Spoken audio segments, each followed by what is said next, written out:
বন্ধুসকল, আমাৰ এই মহাবিশাল ব্ৰহ্মাণ্ড যি আমাৰ কল্পনাতকৈও বহুগুণ বিশাল।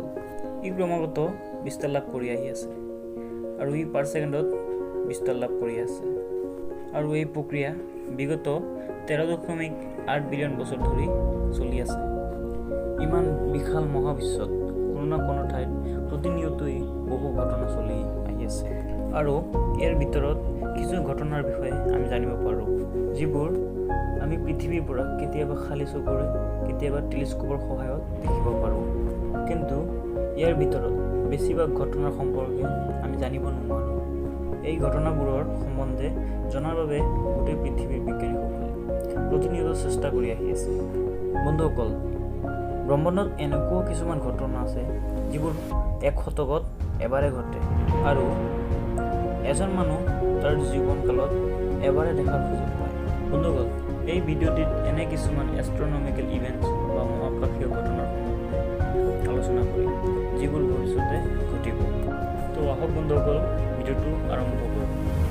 সকলোতকৈ প্ৰথম ঘটনা ঘটিব 2020 চনৰ 12 ডিচেম্বৰ তাৰিখে।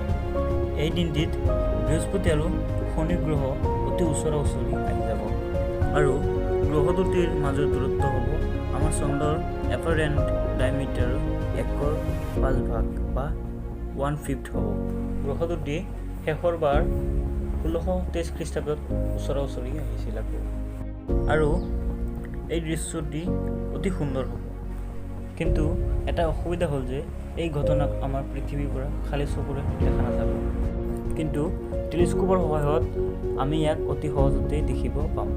ইয়াৰ পিছত 2027 চনত আমাৰ জীৱনকালত পোৱা সূৰ্যগ্ৰহণবোৰতকৈ বহু দীঘল হ'ব গৈ আছে 2027 চনত হ'ব লগা সূৰ্যগ্ৰহণটো।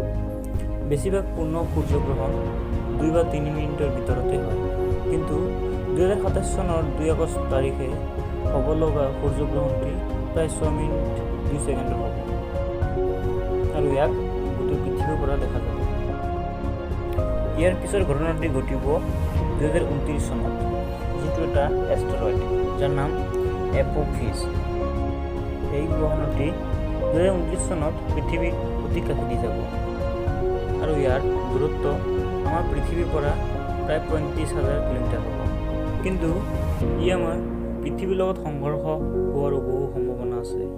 যদি এই সংঘৰ্ষৰ পৰা আমাৰ পৃথিৱী বাচি যায়, তেনেহ'লে 2034 চনত আমাৰ পৃথিৱীৰ পৰা লিঅ'নিড মিটিয়ৰ শ্বাৱাৰ দেখিব পাম। সেই সময়ত ৰাতিৰ আকাশ অতি সুন্দৰ মনোমোহা হৈ উঠিব আৰু এই বৰ্ষণ 24 দিন ধৰি চলি থাকিব। থেংকছ ফৰ ৱাটছিং। যদি ভিডিঅ'টো ভাল লাগিল, like, comment, share and subscribe কৰিব নাপাহৰিব। লগ পাম আন এটা ভিডিঅ'। তেতিয়ালৈকে টেক কেয়াৰ, বাই বাই।